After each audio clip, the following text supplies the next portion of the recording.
Hello అందరికీ. స్నేహం పేరుతో మనం నమ్మకం పెంచుకుంటాం. అదే నమ్మకం మన ప్రాణాల మీదకి తీసుకొస్తే శత్రువు ఎప్పుడు దాడి చేస్తాడో అని కాదు, నీ స్నేహితుడు మోసం చేస్తే ఏం చేయాలి? రండి, ఈ కథకు వేళాయరాలో తెలుసుకుందాం. నది ఒడ్డున ఒక పెద్ద జామ చెట్టు ఉంది. ఆ చెట్టు కొమ్మల మధ్యలో చలాకీగా ఆడుకునే ఒక కోతి జీవిస్తూ ఉంది.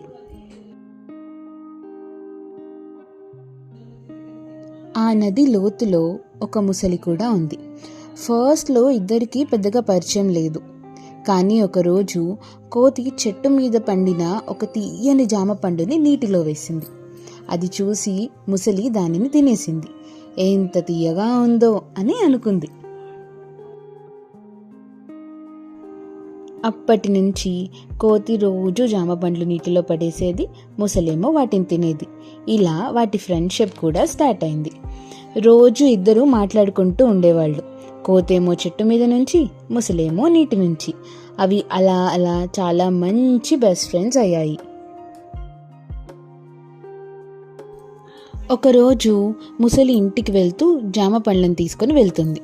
ముసలి భార్య అవి తిని, ఒక్క పండు తింటేనే ఇంత రుచిగా ఉంటే రోజు వాటిని తింటున్న కోతి గుండె ఇంకా ఎంత తీయగా ఉంటుందో కదా అని అంటుంది. దానికి ముసలి షాక్ అయ్యి, అది నా ఫ్రెండు, నేను అలాంటి పని చేయలేను అని అంటుంది. ఇక దాంతో భార్య అలకలు మొదలవుతాయి.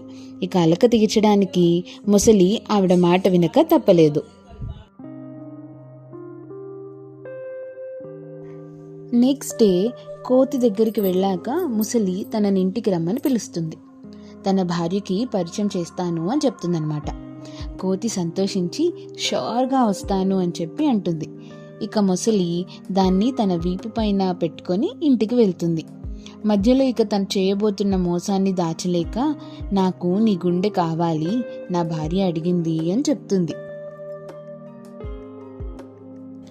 అది విని కోతి ఒక్క క్షణం భయపడుతుంది.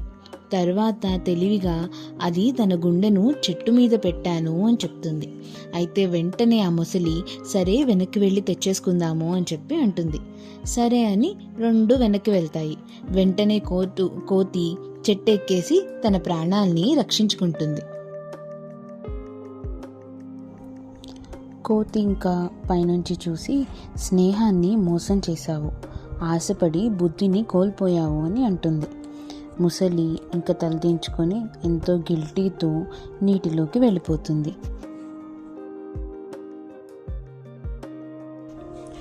ఈ కథ నుండి మనం నేర్చుకోవాల్సింది ఏంటి అంటే, అందరినీ నమ్మకూడదని కాదు, అందరి మాటలు నమ్మే ముందు వాళ్ళ ఉద్దేశం ఏంటో అర్థం చేసుకోవాలి.